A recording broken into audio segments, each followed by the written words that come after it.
Улирлын амралт эхэлсэнтэй холбогдуулан бага насны хүүхдийн аюулгүй байдлыг хангахыг нийт асран хамгаалагч эцэг эхчүүдэд нийслэлийн онцгой байдлын газраас онцгойлон анхааруулж байна. Сайн байцгаана өрхөн үзэгчдээ Global мэдээ эхэлж байна. Студид хөтлөгч Цэрэн Лам ажиллаж байна. Дуучин Мишель Казахстаны ард түмэнд зориулж шинэ дуу хийжээ. Богд Зонховын дүүчин өдөр зулын 25-наар инх тайвны модал 1000 зулыг өглөө. Зан үзрийн нэрэмжит Дүрслэх урлагийн музейд өвөлгийн 3000 тусгай үзэсгэлэнгийн нээлт боллоо. Монголчуудын уламжлалт хувцас гоёл чимэглэл тусгай үзэсгэлэнгийн нээлт боллоо. Казахстан улсад болсон олон улсын Silkway Star уралдаанаас Гран-при шагналыг хүртсэн дуучин Мишель өнөөдөр мэдээлэл хийлээ. Тэрээр хамгийн анх 2016 онд My Voice тэмцээнд оролцож олонний танил болж байсан бөгөөд түүний дараа Никотон хамтлагт нэлээдгүй хугацааг өнгөрөөж уран бүтээлээ төрөж байжээ.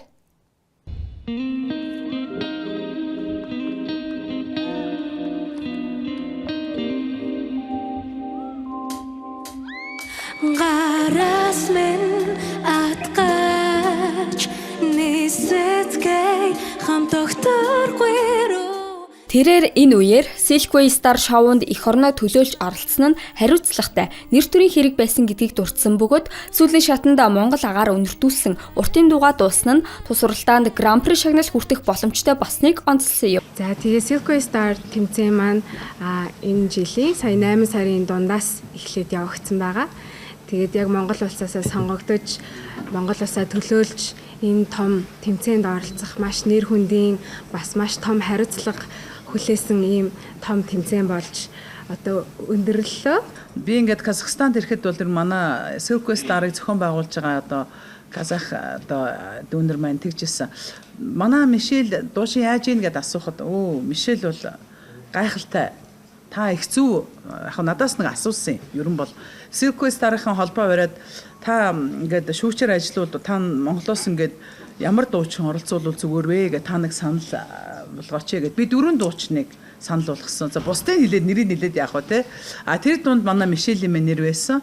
Тэгээд тэд нар өөрсдөө Silkway Star ч өөрсдийнхээ тэмцээний формат те бүх юунд нь таарсан үнэ сонгосон. Гол бас юу н Instagram-ын олон дагагч нартай байх хэрэгтэй гэж яаж ах шиг байсан. За ингээд тэгээд Мишель санал тавьсан, Мишель өөрөө зөвшөөрсөн. Тэгээ энэ утгаараа бол аюу сайхан тохиронд бүрдсэн болов уу гэж бодож байна. Дуучин Мишель уртын дууны мэрэгчлэр өнгөрсөн хавар соёл урлагийн их сургуулийг төгссөн бөгөөд Монгол Казахстан хоёр улсын нүүдэлчдийн эв нэгдлийг бэхжүүлсэн их утгаар түүнийг Казахстан улсын засгийн газраас 2 дугаар зэргийн найрамдлын отонгоор шагнасан байна. Мөн тэрээр энэ үеэр Казахстаны ард түмэнд зориулж шинэ дуу хийсэн гэдгээ өгүүлсэн бөгөөд удахгүй цацна гэдгийг онцлсан юм. Жанчивдорж Баттдорж Пүрвсрэн Марлма Ice Global.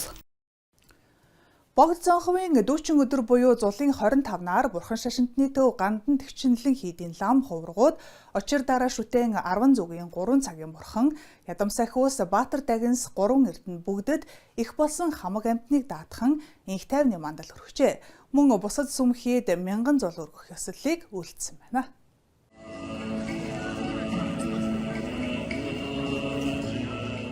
Өвлийн ихэнх сарын 25-ныг монголчууд эрт дээрээс зулын 25 буюу зул сарын 25 хэмээн нэрийдэж тэмдэглэж ирсэн дүүхтэй. Мөн энэ өдрийг Богд Зонховын дүүчин өдөр гэдэг. Учир нь Мандшир бурхны хувилгаан буюу амьтны тусын тулд хүний дүрээр хувилан бууж мэндэлсэн нь Богд Зонхова лам хэмээн үздэг юм а. Мандшир бурхан нь бэлэг оюуны бэлэг тэмдэг бөгөөд оюун ухааныг гэрэлтүүлэхийн тулд зул өргөдөг. Зулын гэрэл харанхуйг арилган гээгүүлж, муухагийн харанхуйг тайлж, оюуны гэгээ ухааны гэрлийг дэлгэрүүлэхийг бэлэг зул өргөдөг байна. Монголчууд өвөл хэрэглэх үүс холоо зул сард хийж мал маха төхөөрдөг. Амьтны ам ихээр хороосондоо гимшин тэд ч гэсэн сайн сайхан газарт эргэн төрж мунхагийн харангуйс гаргалтгой хэмээн өрөөж зул өргөдөг байжээ. Тиймээс зулын 25-наас хойш мал нэдлэхийг зэрлдэг. Өөрөөр хэлбэл энэхүү өдөр нь зөвийг ухаарч зөв явдал мөртөө амьдрах эхлэл хүний төрлийг олсны утга учир юу вэ гэдгээ бодож эргэцүүлэх өдөр юм. Богд Зонхов лам бод мөрийн зэрэг хэмээх алдартай бүтээлтэй энэ талаар шингээж өгчээ.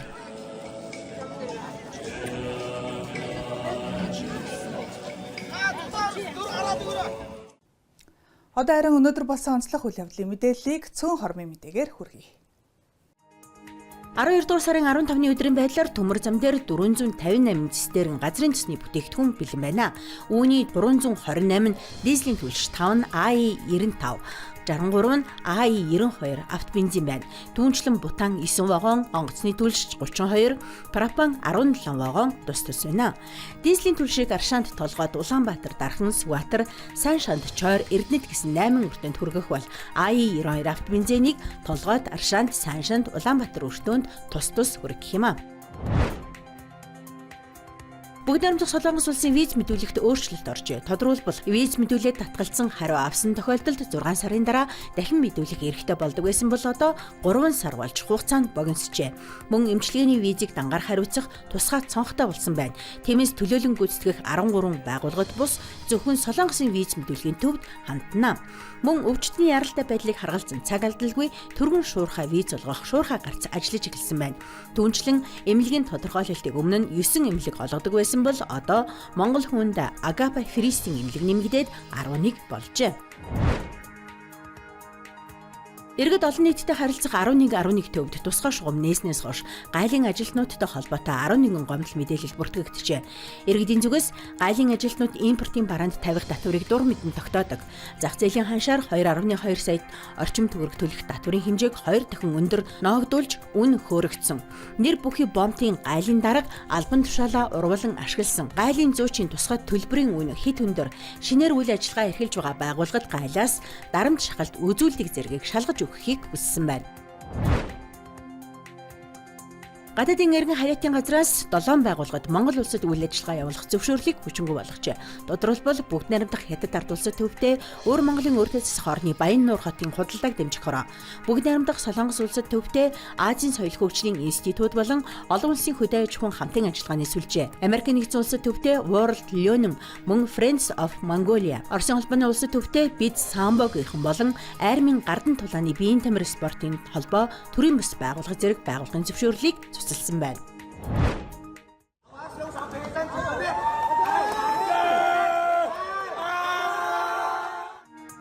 Мотой боксийн зүүн Азийн аврах шалгаруулалт тэмцээнд манай улсын шигшээ баг тамирчид бүрэн бүрэлдэхүүнээр амжилттай оролцлоо. Тодорхойлбол 45 кг-д инхч мөнгөн медаль, 48 кг-д бадам цэцэг, 51 кг-д ариун инх хүрэл, 57 кг-д ариун зэ мөнгө, 60 кг-д ануужин алтан. Эрэгтэй тамирчдаас 48 кг-д үн болт хүрэл медаль, 54 кг-д цогт гэрэл, 57 кг-д амарсанаа, 60 кг-д амгалан баяр, 67 кг-д ган тогтох, 71 кг-д алтан баярнаар алтан медаль, 63.5 кг Азия хүрэл медаль тус үртжээ. Нийт 6 алт, 2 мөнгө, 4 медалийг эх орондоо авчирчээ. Брэдэд өнгөрсөн 11-р сарын 24-ноос хэд хүүтэрсэн үед буюу температурын хэлбэлцлээс шалтгаалж хичээл орох хэсгийг шийдэж байхаар болсон. Тухайлбал хасаг 32-аас хасаг 34 хэмт 1-ээс 4-р анги, хасаг 35 хэмт 1-ээс 5, хасаг 36-д 1-ээс 6, хасаг 37-д 1-ээс 8, хасаг 38 хэмт 1-ээс 11-р ангийн сүрэгчид тус хичээлдээ ирэхгүй байж болно. Хичээлэх боломжгүй тохиолдлыг Улаанбаатар хотын боловсролын хороо болон сургуулийн цахим хуудас эцэг эхэд зориулсан группээр дамжуулан нэгдсэн байдлаар оройн 22 цагаас өмнө зарлан мэдээлдэг болжээ.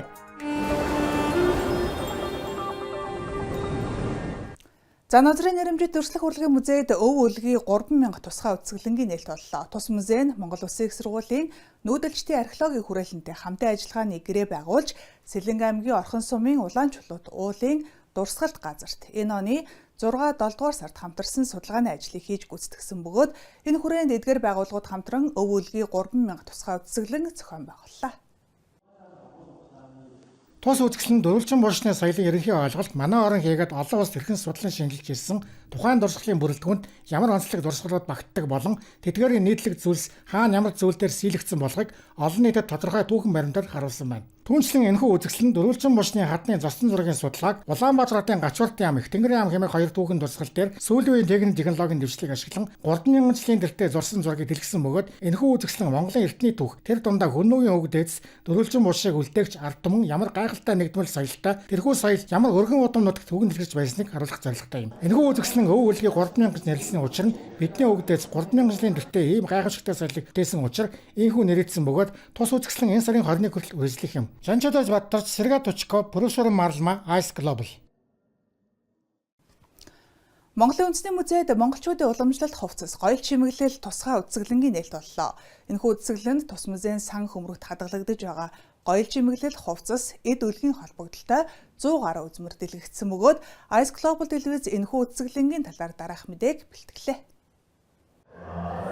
Монголын үндэсний музейд Монгол нутагт хүн анх үүссэн нэг эртний үеэс өнөөг хүртэлх түүхийн бүхий л цаг үеийг хамрах бит болон бит бус өв дурсгалууд, археологийн олдвор, түүх угсаатны зүүн холбогдлолтой үзмэр цуглуулга, баримт бичиг, гэрэл зураг, урлагийн бүтээл зэрэг 60,000 гаруй үзмрийн цуглуулга хадгалагдж байна. Тус музейд дэлгэгдсэн энэ удаагийн дурсгалд Монгол үндэсний хувцас, гоёл чимэглэлийн түүхэн хөгжил, хувьсэл өөрчлөлтийг харуулсан олон сонирхолтой үзмрүүд тавигдсан байна.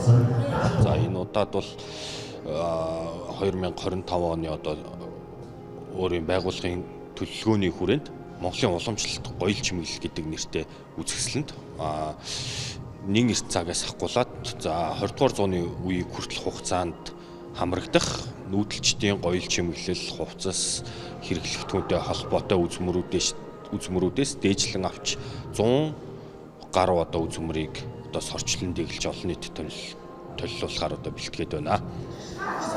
Монголын үндэсний музейд дэлгэгдсэн энэхүү үзэсгэлэнд чулуун зэвсгийн үед хамаарах Тэмийн хяруулын өндөгний хальсаар хийсэн сувсан зүйлт, Монголын эзэнт гүрний үеийн Монгол хатны богтог малхайн алтан цог чимэглэл, 19-с 20 дугаар зууны ихэнх үеийн язгууртны дээл хувцас зэрэг Монгол түмний гайхамшиг төв соёлын илэрхийлэл болсон үнэт үзмрүүд дэлгэгдсэн бөгөөд эдгээр үзмрүүд тус үзэсгэлэн зорин ирсэн үзэгч олны сонирхлыг ихээхэн татаж байна.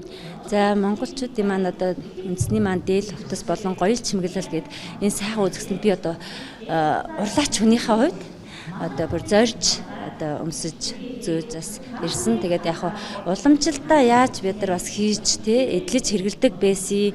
Тэрнийг бид бас тодорхой хэмжээний энэ цаг үедээ өөрснийхөө хэмжээнд бас нэг урлаж хийж бас дахин одоо дэлгэрүүлэх бас үүрэгтэй гэдэг талаас би бас зорж ирсэн байгаа. Монголын энэ сайхан үнэт хувцсны үзэсгэлэнгүүдсэндээ их баяртай сайхан байна вэ. Энэ дэлхийд одоо Монголын энэ сайхан Монгол хувцас бол дэлхийд энэ Монголоос өөртөө хүн төрлөختөн нэг одоо хэрэгэлдэг юм шиг байна лээ. Одоо харж багт. Энэ тэгээ Монголын хамгийн сайхан үнэтэй юучин Монгол хувцас, Монголын одоо энэ эд баялаг, энэ чимэглэл ийм л одоо сайхан юмнууд байдаг. Тэрийг л ахын бахархаад үдээ хүрт насандаа сайхан үзэл явж байна. За тэгэхээр энэ үндэсний түүхийн музейгээс монголчуудын одоо бидний нандин өв болох хувцсны талаарх одоо сайхан сонирхолтой үзэсгэлэн дэлгэсэн би бол бас маш баяртай байна. Ягаад гэвэл ийм үзэсгэлэн бол бас тэр болгон ховор бас тэр болгон одоо элбэг дэлбэг гараад байдгүй. Тэгэхээр ялангуяа энэ одоо музейн сан хөмрөгт байсан одоо ийм бүтээлүүдийг дэлгэж гаргаж тавина гэдэг бол энэ бол бас их ховрын завшаа. За ялангуяа одоо сүүлийн үед монголчууд маань өөрсдийнхөө үндэсний хувцас маш их өргөн дэлгэр өмсдөг болсон. Энэ цаг үед одоо энэ үзмэр бол маш чухал одоо өөрийн үн цэнэ харуулах байхаа. За тийм.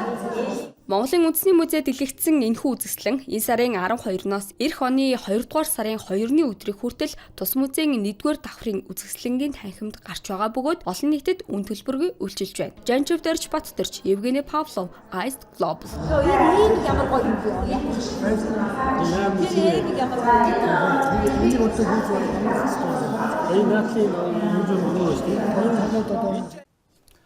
Хүмүүзэгчтэй та бүхэнд Global мэдээ даваа гарагийн дугаараа хүргэлээ. Анхаарал хандуулах хамт байсан баярлалаа. Баяртай.